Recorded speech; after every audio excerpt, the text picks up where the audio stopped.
తమిళనాడులో సీఎం ఎవరు? తెర వెనుక అసలేం జరుగుతోంది? అతిపెద్ద పార్టీగా ఉన్న టీవీకే ప్రభుత్వం ఏర్పాటు చేస్తోందా? తాజాగా తమిళనాడు గవర్నర్ రాజేంద్ర విశ్వనాథన్ వ్యాఖ్యలు దేనికి సంకేతం? తమిళనాడులో ఇప్పుడు రాజకీయాలు అత్యంత ఉత్కంఠంగా మారాయి. దశాబ్దాలుగా డిఎంకే ఏఐడిఎంకే మధ్య సాగిన రాజకీయ పోరులో ఈసారి నటుడు విజయ్ పార్టీ టీవీకే సంచలనం సృష్టించింది. అయితే ఇప్పుడు అసలు ప్రశ్న ఒక్కటే, తమిళనాడులో తదుపరి సీఎం ఎవరు? అతిపెద్ద పార్టీగా నిలిచిన టీవీకే ప్రభుత్వం ఏర్పాటు చేస్తోందా, లేక తెర వెనుక మరో రాజకీయ గేమ్ నడుస్తోందా? ఇప్పుడు తమిళనాడులో జరుగుతున్న తాజా రాజకీయ పరిణామాలపై ప్రత్యేక విశ్లేషణ. 2026 తమిళనాడు అసెంబ్లీ ఎన్నికల్లో విజయ్ నేతృత్వంలోని తమిళగ వెట్రి కళగం అంటే టీవీకే మొత్తం 108 సీట్లు గెలిచి అతిపెద్ద పార్టీగా అవతరించింది. కానీ ప్రభుత్వం ఏర్పాటు చేయాలంటే కావలసిన మెజారిటీ సంఖ్య 118. అంటే టీవీకేకి ఇంకా 10 మంది ఎమ్మెల్యేల మద్దతు అవసరం. ఇక డిఎంకే పార్టీ 59 సీట్లు, ఏఐడిఎంకే సుమారు 47 సీట్లు సాధించాయి. కాంగ్రెస్ 5 స్థానాలు గెలుచుకుంది. దీంతో తమిళనాడులో స్పష్టమైన మెజారిటీ ఎవరికీ రాకపోవడంతో హంగ్ అసెంబ్లీ పరిస్థితి ఏర్పడింది. ఇక్కడే అసలు రాజకీయ ట్విస్ట్ మొదలైంది. కాంగ్రెస్ పార్టీ ఇప్పటికే విజయ్కి మద్దతు ప్రకటించింది. దీంతో టీవీకే బలం 113కి చేరింది.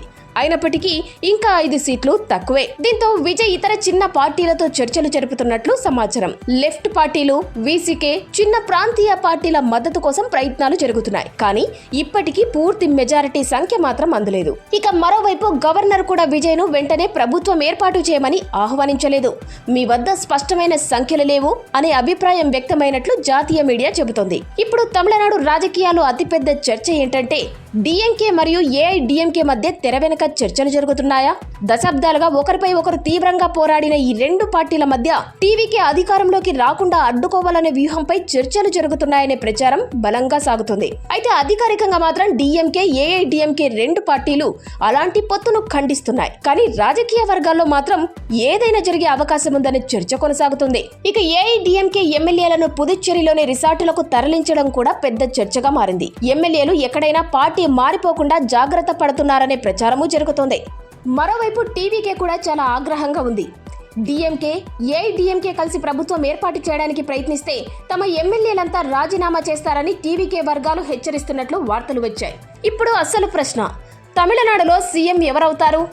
ప్రస్తుత పరిస్థితి చూస్తే 3 అవకాశాలు కనిపిస్తున్నాయి. మొదటిది, టీవీకే మరికొన్ని చిన్న పార్టీల మద్దతు కూడగట్టి విజయ్ సీఎం కావడం. రెండోది, డిఎంకే లేదా ఏఐడిఎంకే తెర వెనుక వ్యూహంతో కొత్త కూటమి ఏర్పాటు చేయడం. మూడోది, ఎవరు మెజారిటీ నిరూపించకపోతే రాష్ట్రంలో రాష్ట్రపతి పాలన లేదా మళ్లీ ఎన్నికల పరిస్థితి రావడం. అయితే ఒక విషయం మాత్రం స్పష్టంగా కనిపిస్తోంది. తమిళనాడులో దశాబ్దాలుగా కొనసాగిన డిఎంకే, ఏఐడిఎంకే ద్విపాక్షిక రాజకీయాలకు విజయ్ భారీ షాక్ ఇచ్చారు. స్టాలిన్ వంటి బలమైన నాయకుడిని కూడా ఓడించడం, టీవీకేను అతిపెద్ద పార్టీగా నిలపడం తమిళ రాజకీయాల్లో చారిత్రాత్మక మార్పుగా భావిస్తున్నారు. ఇప్పుడు అందరి చూపు ఒక్కటే, విజయ్ నిజంగా ప్రభుత్వాన్ని ఏర్పాటు చేస్తారా, లేక తమిళనాడు రాజకీయాల్లో చివరి నిమిషంలో మరో భారీ ట్విస్ట్ కనిపిస్తుందా? తమిళనాడు గవర్నర్ రాజేంద్ర విశ్వనాథన్ తాజాగా సంఖ్యాబలమే ముఖ్యమని, డిఎంకే, ఏఐడిఎంకే పార్టీలు కలిసి వచ్చినా సంఖ్యాబలం ఉండే ప్రభుత్వం ఏర్పాటుకు ఆహ్వానిస్తానని గవర్నర్ చేసిన వ్యాఖ్యలు కూడా ఏదో జరగబోతుందనే సంకేతాలు ఇస్తున్నట్లు కనిపిస్తున్నాయి. రాబోయే 24 నుంచి 48 గంటలు తమిళనాడు రాజకీయాల భవిష్యత్తును నిర్ణయించబోతున్నాయి.